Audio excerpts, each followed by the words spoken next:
démarrer, c'est presque fait. La SNCF s'apprête à signer pour 270 nouveaux RER, les trains qui desservent la grande banlieue parisienne.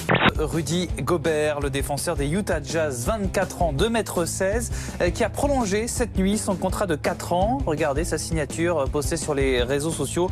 Un contrat mirobolant, 23 200 000 € par saison. L'accélération, on l'a vu vraiment dans les années 90, vous voyez, avec Zinedine Zidane, avec 7 millions d'euros annuels de salaire. C'était beaucoup déjà, vous vous en rendez compte, mais c'est quand même 7 fois moins aujourd'hui qu'un Cristiano Ronaldo. Tout simplement parce que les droits télé ont explosé. Les clubs récupèrent un maximum d'argent, mais sont dans l'obligation, c'est signé avec les joueurs, de verser 51% de leurs revenus aux joueurs. Un président ne devrait pas dire ça, tout est dit dans le titre, et ce livre a suscité en effet beaucoup d'incompréhension, beaucoup de mécontentement. Qui devrait la fermer ? Dans le journal Sud-Ouest, Alain Rousset affirme qu'il ne parlait pas du président de la République, mais de Michel Sapin, son ministre de l'économie. Celui notamment qui s'exprime régulièrement là-dessus depuis 5 ans devrait la fermer. Il ne nous a pas aidés. Il a un boulot à faire, mais à un moment donné, les Français ressentent autre chose. Preuve de son embarras, ce soir avec ce communiqué, il change de version finalement, ne parle plus de Michel Sapin, mais de responsable politique. Le New York Times, le célébrissime journal, sérieux journal new-yorkais, qui est lu dans le monde entier, nous dit que François Hollande est un président quelque peu mort. Il y a eu un grand papier, effectivement, dans le New York Times qui décrit notre président comme un mort. S'il y a ça dans le pays et à l'étranger, au lieu de nous répéter qu'il a bien fait, il ferait mieux de prendre conscience de ce qui ne va pas et de ne pas se représenter. Jour férié culturel pour le chef de l'État. François Hollande est à Lens, plus exactement au Louvre-Lens. Il a inauguré ce matin une nouvelle exposition intitulée « L'histoire commence en Mésopotamie ». J'en remercie encore les élus qui sont ici et bien sûr les services de l'État et Madame la préfète pour évacuer Calais et faire en sorte que le pays tout entier puisse prendre sa part. Ce qu'il a fait dans des conditions dignes. Chaque mardi à 18h, Alain Juppé réunit à son QG les parlementaires qui le soutiennent. Ils étaient au départ une petite quinzaine, ils sont ce soir plus de 60 et parmi eux, certains viennent tout juste de le rallier. L'annonce de Valérie Pécresse qui rallie Alain Juppé avant même le deuxième tour de la primaire de la droite et du centre, à laquelle, on le rappelle, vous ne participez pas. Comme l'ancien sarkozyste, Frédéric Lefebvre. Vous êtes le dernier arrivé ? Oh non, je suis prêt, il y en aura d'autres. Vous me permettez d'être un peu malicieux au regard des désordres du monde. Je vous dirais que c'est un événement d'une portée considérable. Il reste Alain Juppé, il reste quelqu'un qui a de l'autorité naturelle. Et c'est quelqu'un auquel on ne fait pas répéter 2 fois les choses. Un mandat pour agir, là il faut tout lire, mais pas en entier, c'est dommage. C'est une catastrophe. Pourquoi ? Parce que regardez le cadre noir comme ça, on dirait un avis funéraire, un avis de décès, c'est sinistre. Donald Trump repasse devant Hillary Clinton, selon un sondage pour la chaîne ABC News. Un rebondissement inattendu alors que la démocrate est visée par un nouveau scandale. Wikileaks révèle en effet que la candidate démocrate a été prévenue à l'avance des questions posées lors d'un débat de la primaire démocrate. Comment peut-elle être encore candidate ? Imaginez si ça avait été moi qui avais fait ça. Qu'est-ce qui me serait arrivé ? La chaise électrique. Obama espère que c'est Hillary Clinton qui reprendra les rênes. Ce matin, il a réitéré son soutien à la candidate démocrate dans une interview accordée sur Snapchat, le réseau social préféré des ados. Une première pour un président visiblement pressé de laisser sa place. Qu'est-ce que vous allez faire après ? Dormir pendant 2 semaines. Des invités en douce en me menaçant de me passer à tabac et que ce monsieur qui se prétend le directeur des établissements me demande de partir en douce parce que ma sécurité ne peut pas être assurée. Alors je vous garantis que je n'ai aucun problème de sécurité nulle part. Tout ça est une manipulation. J'ai fait tous les salons de livres depuis des années, on ne m'a jamais agressé, sauf 2 fois par des commandos extrémistes que vous connaissez très bien, monsieur. Et je pense qu'à la limite, votre désinvitation est une forme de menace, car vous m'avez dit que si je venais, je serais probablement passé à tabac. D'accord ? Alors je vous dis que je suis un écrivain français, et c'est pas vous qui me ferez baisser les yeux, et je viendrai signer ici car j'ai été invité, et qu'on me passe à tabac, et que ça se voit et que ça se sache. Car la dernière fois que j'étais passé à tabac par un commando de 35 nervis fascistes dans une librairie dans le Marais, les médias ont très peu parlé, n'est-ce pas ? Il y a eu 7 blessés graves. La libraire a été défoncée à coups de matraque. C'était une brave dame d'origine grecque. Elle est partie en hôpital psychiatrique et sa librairie a fermé. Et voilà, monsieur. Je veux que...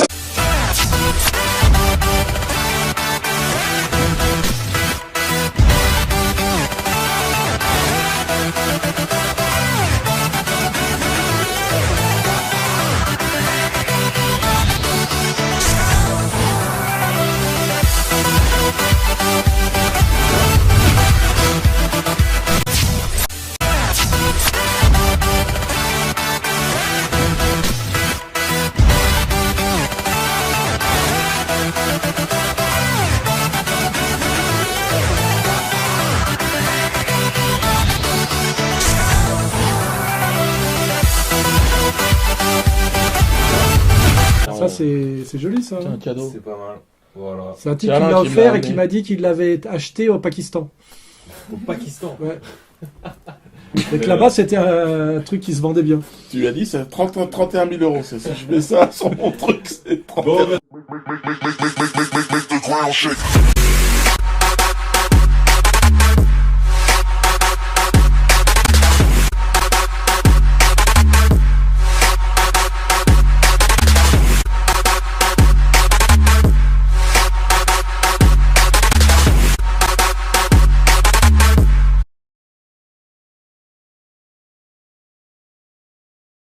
Je suis sûr que c'est une très bonne mère. Dites du bien de Joseph Staline. Ah, oncle Joe, ben moi, je me rappelle quand j'avais lu les mémoires d'Errol Flynn qui racontait qu'il était dans un pays des Caraïbes où un méchant blanc frappait un petit coulis qui portait les paquets. Et le petit coulis avait dit « Tu verras un jour, oncle Joe te punira ». Et je me suis dit, il y a beaucoup de prolos humiliés qui un jour ont pensé qu'oncle Joe allait peut-être leur amener un monde meilleur. Et donc, là, j'ai aucun mal à dire du bien d'oncle Joe. Ce soir, je vais vous faire un cours de boxe pied-point, on va dire plus précisément de boxe française.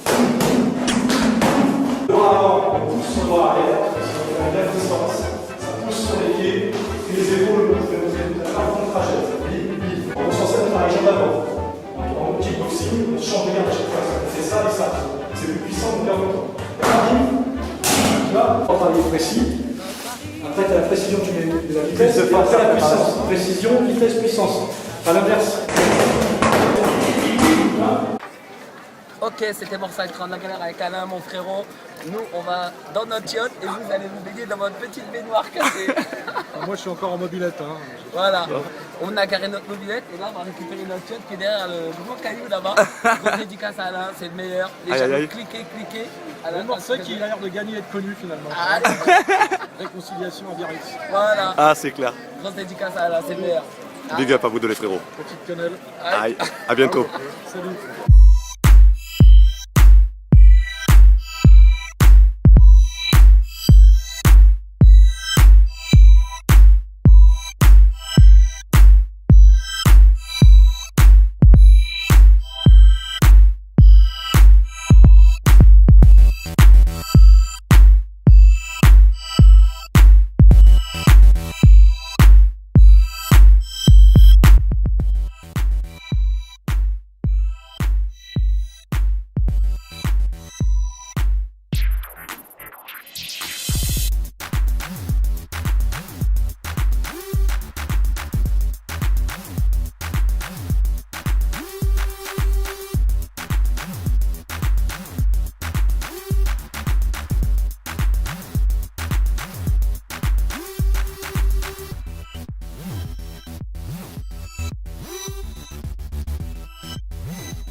De la RTL. Ah, si c'est RTL, oui. Alors. Voilà, on arrive.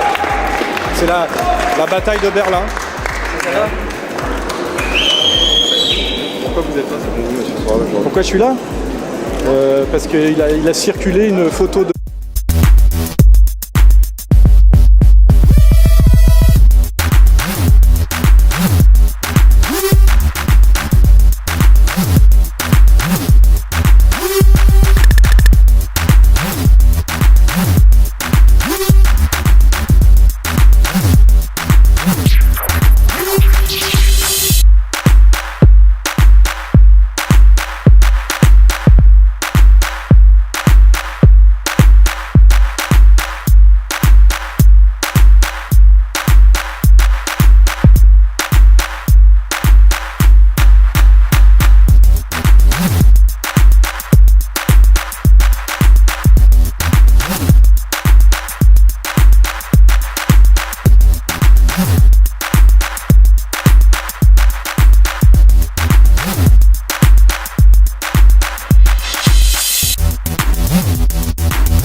quand même un temps fort de cette année, quand même, la quenelle de Berlin, parce que je ne vous cache pas que j'étais partie civile, je voulais absolument être présent sur le procès, et on a vécu un moment absolument extraordinaire. On s'est vraiment rendu compte dans quel état était la France. On a eu une pièce de théâtre, c'était Rabbi Jacob, si vous voulez, mais vraiment c'était n'importe quoi. On nous a raconté n'importe quoi. Condamner une quenelle aujourd'hui, c'est la quenelle la plus chère de l'histoire, donc je suis content de te l'offrir. Vous avez été récompensé par une quenelle d'or? Je m'y attendais pas parce que j'en ai déjà eu 3 par le passé et normalement on avait implicitement décidé qu'au bout de 3 on n'en avait plus, quoi. J'avais eu un fion de hamster à la place une fois. Donc là je sais pas, j'en ai une 4e, c'est inattendu. C'est pour la quenelle de Berlin, c'est ça? Vous voyez, c'est la quenelle la plus chère du monde, c'est 31 000 € elle vaut. C'est pour ça sans doute que j'ai droit à une dérogation sur le nombre de quenelles. Le climat est bon et le niveau des quenelliers monte, je trouve. En fait, dans le réel, la dissidence se porte très bien. Et je trouve même que le niveau, il y a plus de monde que jamais et les gens sont de mieux en mieux formés, réceptifs. Et on voit qu'il y a une...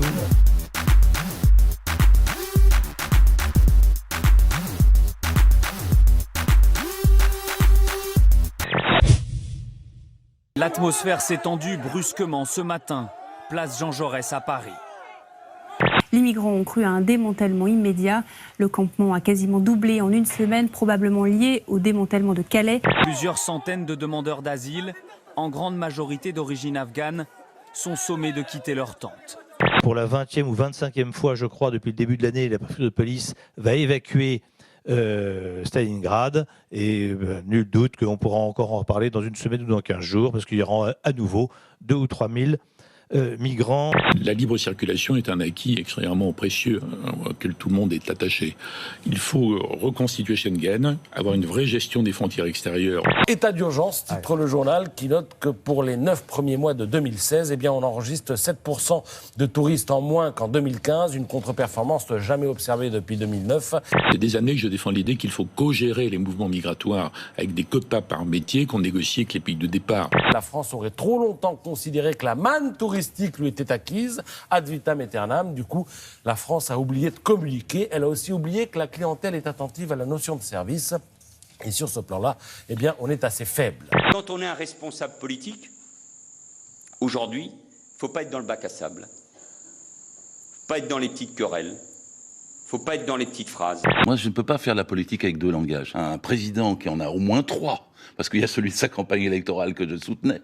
Il y a celui de sa présidence qui trahit sa campagne électorale. Et en plus, il y a ces commentaires sur tout ça qui aggravent les choses. Alors là, j'ai plus de respect. Manuel Valls continue de se poser en recours à gauche. Accompagné de son épouse, le Premier ministre poursuit son voyage officiel en Afrique. Et hier, tout en rappelant son respect pour François Hollande, Manuel Valls a avancé un peu plus ses pions sur l'échiquier politique. Ce que j'ai à dire au président de la République, y compris sur le livre dont vous parlez, je lui dis. Directement. Mais moi, j'ai du respect, non seulement vis-à-vis de François Hollande, je ne dis pas de l'homme selon la formule, c'est un ami, mais j'ai du respect aussi par rapport à la fonction. Encore une fois, s'il faut choisir entre la gauche qui a mis la France par terre et un autre projet qui pourrait être à modifier sur un certain nombre de points, je n'envisage pas de ne pas choisir par principe cet autre projet. J'ai toujours dit que entre un candidat socialiste malhonnête et un candidat du Front National honnête, je pourrais faire le choix de soutenir ce candidat honnête. Vous pouvez comprendre que d'un point de vue extérieur, pour les gens, qu'un journaliste soit entre guillemets payé par l'État, pris en charge par l'État, ça puisse donner une idée de connivence. Je ne suis pas payé. Vous voyagez aux frais de l'État. Je suis jamais payé, j'ai jamais été payé par qui. Mais vous payez pas l'hôtel, vous payez pas l'avion, vous payez pas les dîners. Je paye de ma personne. Je suis à... Rien n'a changé depuis 3 ans. Dans un théâtre comble, Dieudonné enchaîne les sketchs sur tous les thèmes et aussi sur la Shoah, comme une vieille rengaine. Vous niez toujours l'existence des chambres à gaz? Alors pour tout ce qui est technique, c'est joli. Je ne vois pas pourquoi on accepte ça. Je ne vois pas pourquoi moi je paye le voyage de Madame Cachet ou le voyage de Nicolas Doménac. Nicolas Doménac, il est journaliste, il voyage avec les journalistes. Il n'a pas voyagé ailleurs. Ça me paraît extrêmement clair. De combat rapproché. Non, mais ça c'est non. On voit bien son embarras, on voit bien sa langue de bois. Sa petite entreprise ne semble pas connaître la crise. Nous nous sommes procuré ces comptes pour 2014, l'année des polémiques et des interdictions. Résultat d'exploitation, plus d'1 500 000 € avant impôt, le triple de l'année précédente. Cette histoire sordide rapportée par le journal du Centre, et oui, une vache tuée dans son pré, tuée par balle, puis découpée sur place. C'est ce qu'ont découvert les éleveurs samedi dans ce champ. Ça se passe dans la Nièvre, à Germigny-sur-Loire. Vous y croyez? Ah, je réponds pas à ça. Tout ce qui est effets spéciaux, c'est Jackie. On vous emmène en Chine avec cet homme qui a voulu en quelque sorte surprendre sa fiancée. Il est allé dans l'enclos où se trouvait un panda. Il a voulu faire le malin et puis bien mal lui en a pris. Vous le voyez, le panda s'est accroché à lui, ne le laissant plus partir. Et défense des valeurs traditionnelles. Vous êtes contre le mariage pour tous? Oui. Totalement contre? Oui, oui. Et vous n'irez pas manifester? Non, je n'irai pas manifester. Elle a commis cette grave erreur d'abandonner la droite des valeurs, et du coup, elle a perdu un certain électorat de la bourgeoisie catholique et de la bourgeoisie vieillissante.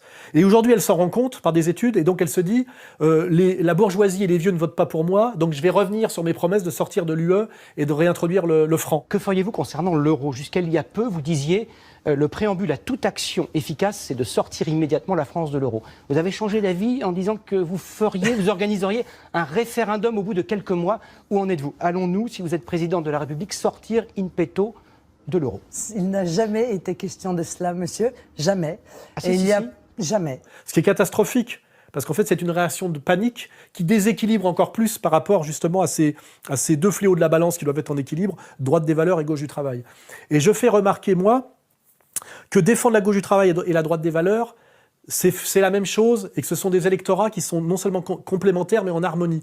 Parce que l'on lutte pour protéger la famille de sa destruction, ou qu'on lutte pour protéger le code du travail par rapport à la loi travail, c'est lutter dans les deux cas pour sauver et maintenir des structures qui protègent la qualité humaine, la qualité de la vie et l'humanité contre la violence libérale de la dérégulation et de la déréglementation systématique, qui est en fait la dictature du marché et la soumission totale par la flexibilité totale de l'individu à la violence et à l'absurdité du marché. Rendez-nous nos emplois, rendez-nous. S'ils ne veulent pas être licenciés, ces ingénieurs doivent accepter de travailler en Pologne. C'est là que Delphi va délocaliser son centre de recherche et développement.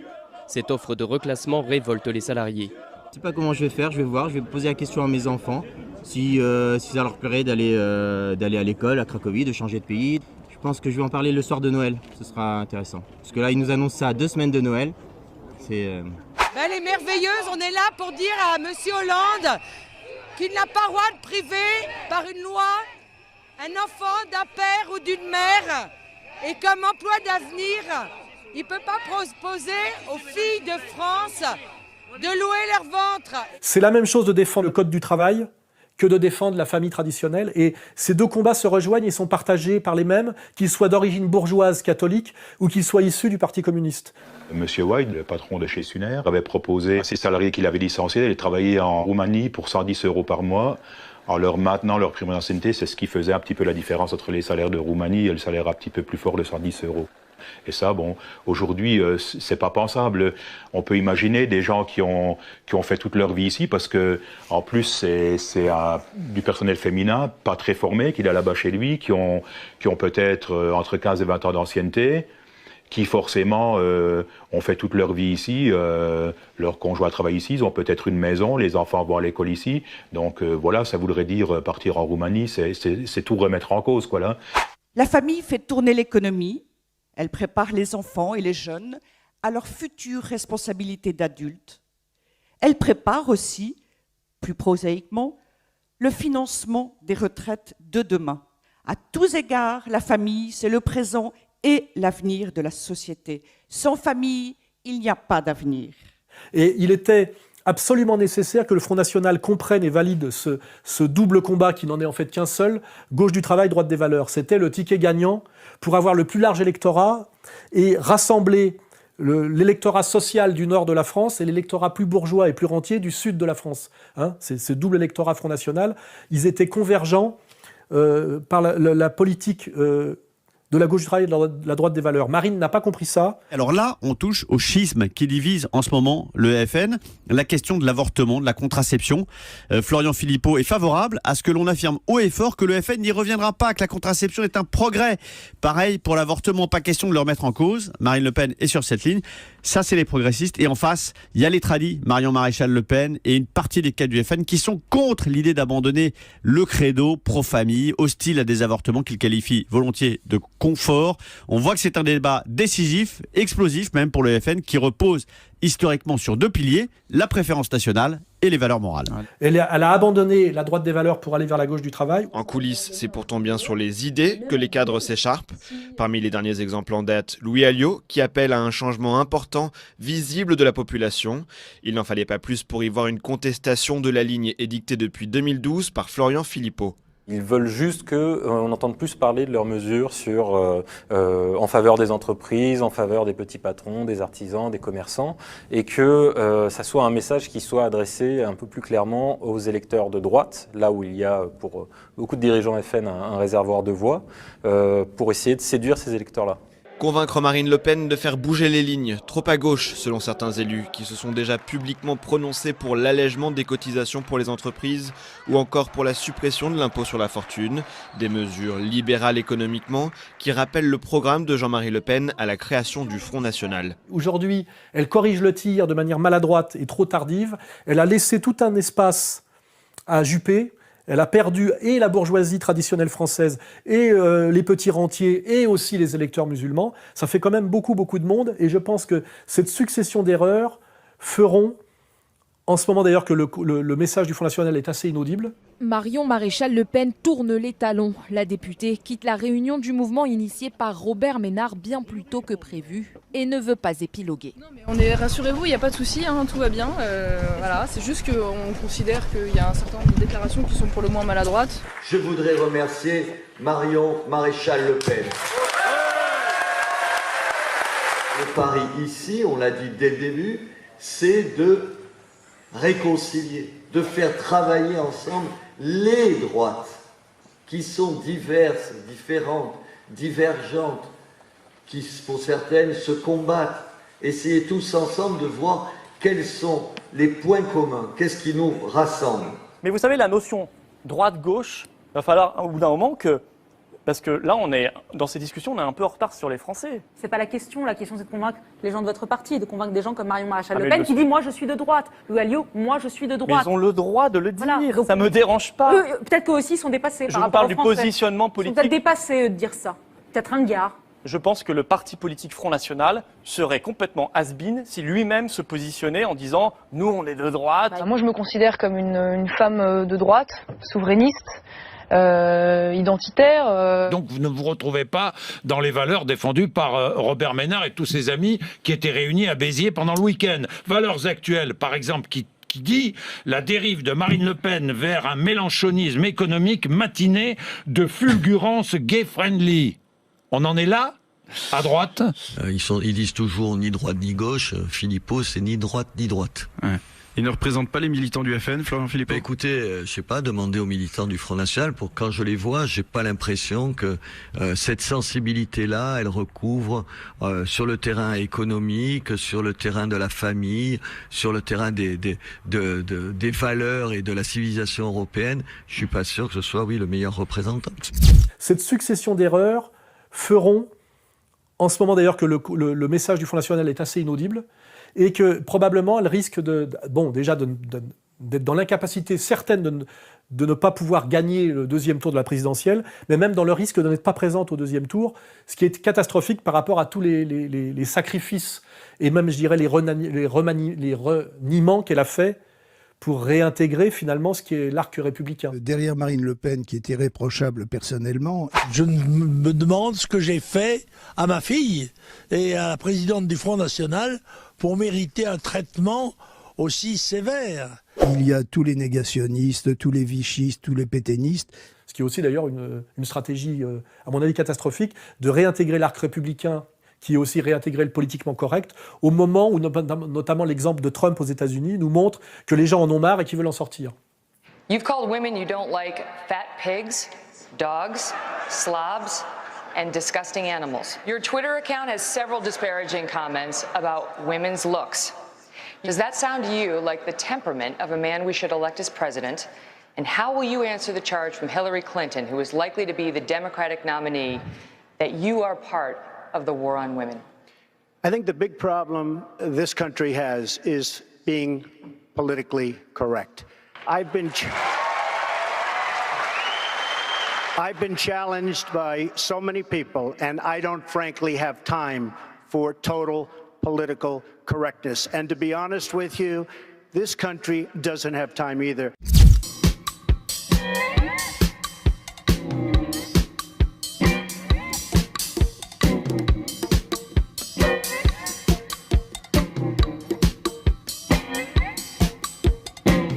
Mon analyse, moi, c'est qu'on voit que Sarkozy a été la fin de l'UMP et du gaullisme. D'ailleurs, il vient de changer le nom du parti en républicain. Hollande est la fin du Parti socialiste. On le voit avec l'émergence de Macron et même l'émergence de Montebourg. Au Montbeuvray, Arnaud Montebourg fait son retour politique et médiatique. L'ancien ministre a un premier message, son ancrage à gauche. Façon de se démarquer du ni droite ni gauche d'Emmanuel Macron. Façon aussi de s'opposer à François Hollande avec une formule qui rappelle le moi président du candidat de 2012. Et en fait, Marine Le Pen, ce n'est pas le renouveau du Front National, c'est la fin du Front National. D'un côté, Marine Le Pen, de l'autre, Jean-Marie Le Pen. En ce 1er mai, la fille et le père rendent hommage à Jeanne d'Arc, mais pas au même endroit. 2 places différentes dans Paris, nouvelle illustration d'un psychodrame familial et de la division du Front National. La présidente du Front National sera battue au 2e tour et peut-être même au 1er. Avec elle sera liquidé le Front National, qui changera de nom, qui d'ailleurs la poussera à la démission, et qui ralliera, et qui sera la fin de cette spécificité du Front National, qui avait à la fois une aile droite et une aile gauche, y compris sur la question du rapport capital-travail, mais aussi sur la question du pro-sionisme ou de l'antisionisme. Et finalement, le Front National, d'après Marine, deviendra un parti populiste typiquement européen, c'est-à-dire populiste et pro-sioniste, hein, qui sera la fin du Front National en réalité. Et ça pourra s'appeler d'ailleurs les Patriotes et être un parti sur une ligne zémourienne, c'est-à-dire libéral au niveau économique et sioniste sur le plan géopolitique et anti-musulman. Et donc Marine Le Pen est bien pour moi, comme Sarkozy est la fin de l'UMP et du gaullisme, comme Hollande est la fin du Parti socialiste, Marine Le Pen en fait c'est la fin du Front National.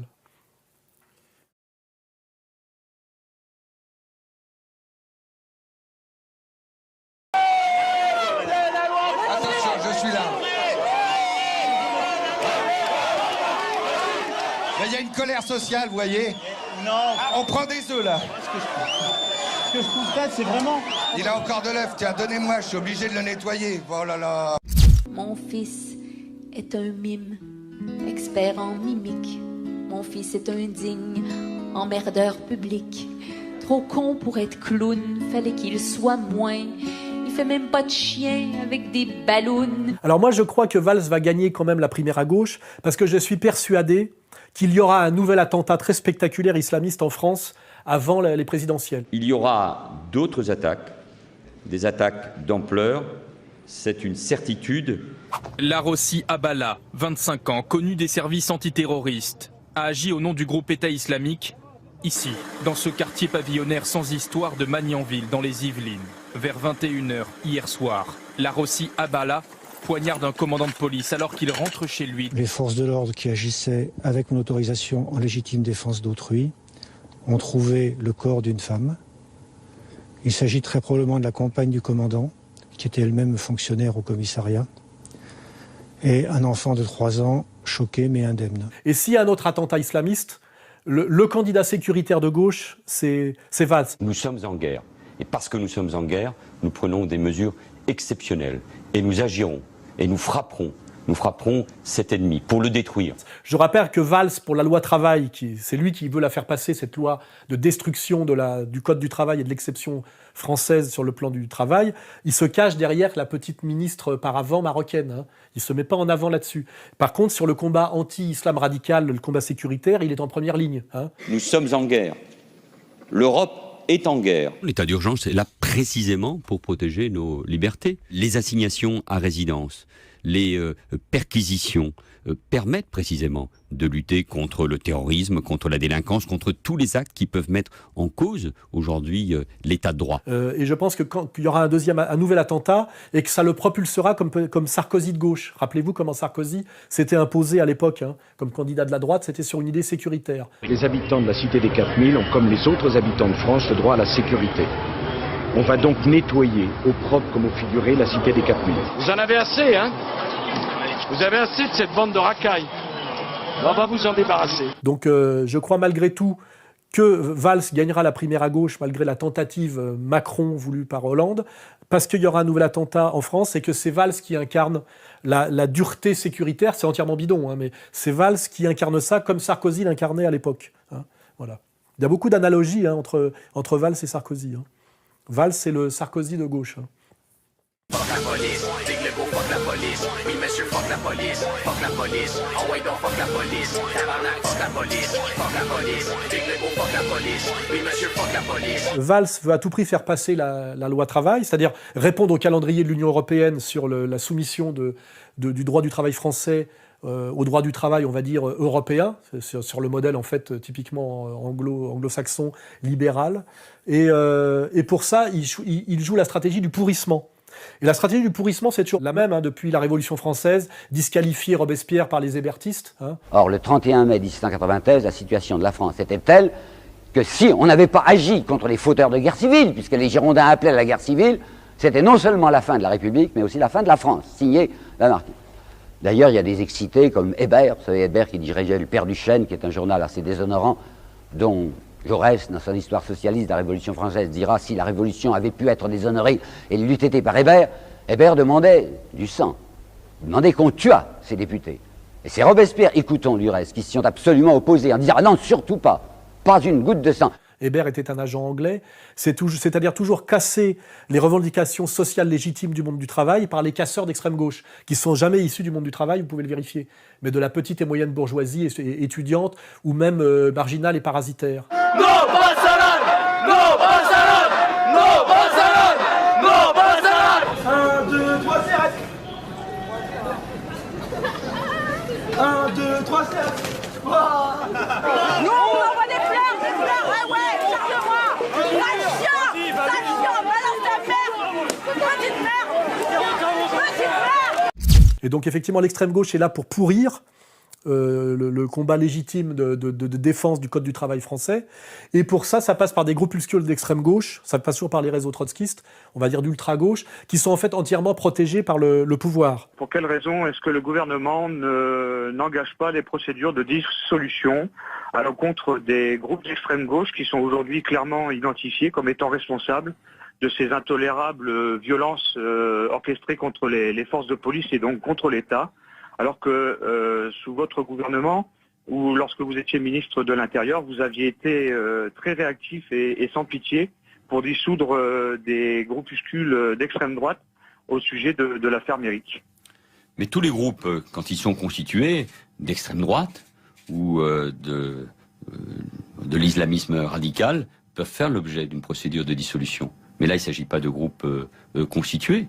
Il s'agit de groupes spontanés, organisés parfois sur les réseaux. On voit bien ce qui peut se passer autour de Nantes et de Rennes avec les zadistes. Mais il n'y a pas de groupe proprement constitué, d'une organisation proprement constituée. Qui sont en fait entièrement protégés par le pouvoir, et protégés, je dirais, par la police d'État, par la police de l'État profond. Ils ont du matos sur eux et tout, interdiction de les arrêter, interdiction de les palper, rien du tout. Interdiction, ouais.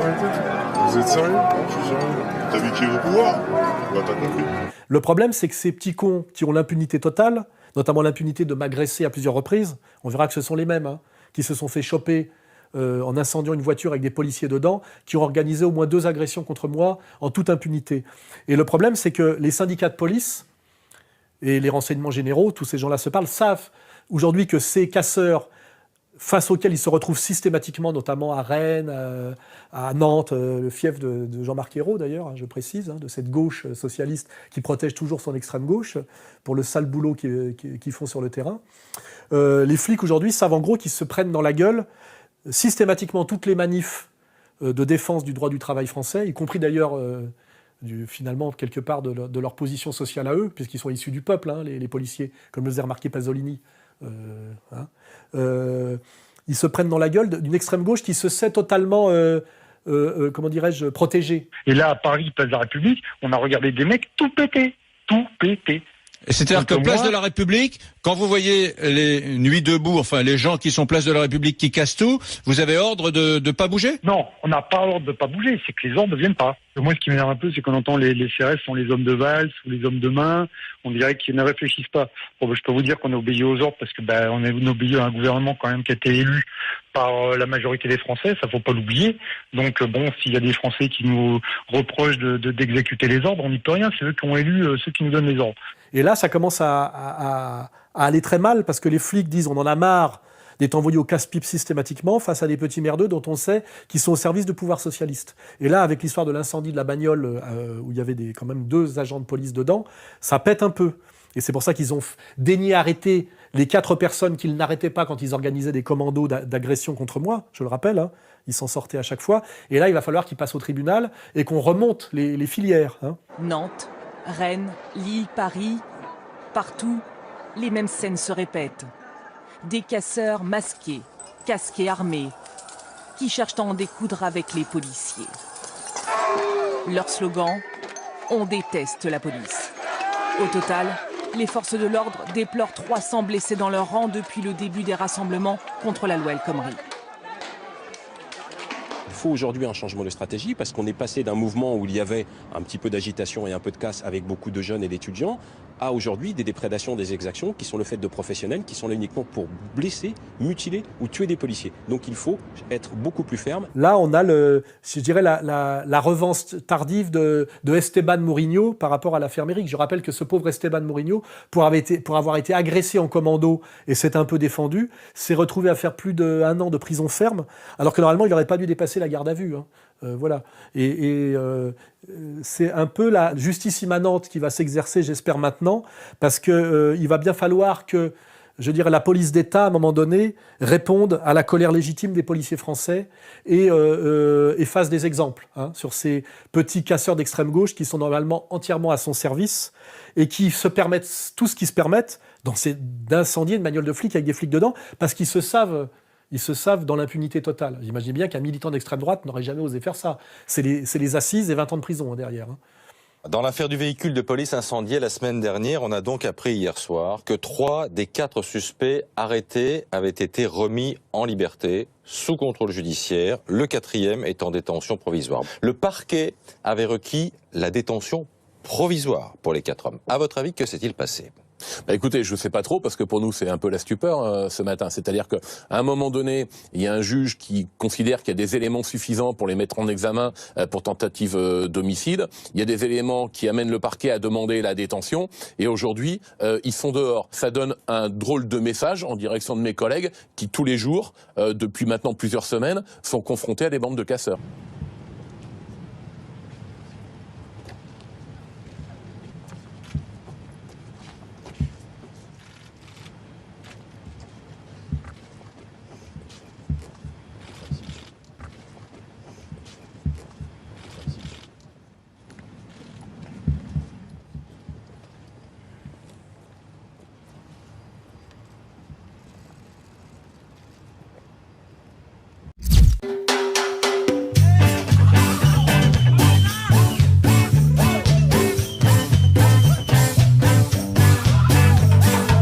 Nuit debout, on est dans la même logique. Le principe de Nuit debout, c'est que le système sait que ce virage à droite néolibéral ultra-violent qui crée notamment les révoltes légitimes de travailleurs en Bretagne, notamment comme les bonnets rouges, qu'il faut absolument pourrir ce mouvement de résistance des travailleurs en confiant, ce mouvement à l'extrême gauche. Si on accueille les réfugiés en France, on accueille tous ceux qui veulent, c'est des citoyens du monde, ils ont leurs droits et on va les respecter. On aura un stand ici, Welcome Refugees. Puisque les débats s'organisent avec des signes ici, on propose l'introduction dans la charte des signes d'un nouveau signe, qui est le signe que Flavia va faire. qui est un signe qui permettrait de dénoncer en fait des propos et des comportements sexistes, biphobes, transphobes, homophobes, lesbophobes. Le rôle de cette extrême gauche, vous avez pu le vérifier à Nuit debout, ce sont des gens qui passent la nuit debout parce que la journée ils ne travaillent pas, c'est d'empêcher notamment les représentants légitimes des travailleurs d'incarner cette révolte populaire et d'empêcher les gens comme moi, par exemple, de venir participer à ces tribunaux spontanés ou ces forums spontanés. Pourquoi dans cette assemblée, tous les jours, on repose le problème de laisser entrer ici les soraliens, de laisser entrer ici les cryptofascistes, de laisser entrer ici les rouges-bruns et leurs idéologies. Nuit debout est un mouvement politique, Nuit debout est un mouvement de gauche, Nuit debout est un mouvement antifasciste, anticapitaliste, anti-homophobe, antisexiste, et j'en passe, et des meilleurs. Alors on va continuer ça, continuons ensemble et réfléchissons à comment faire sans ces gens-là. Ce sont des flics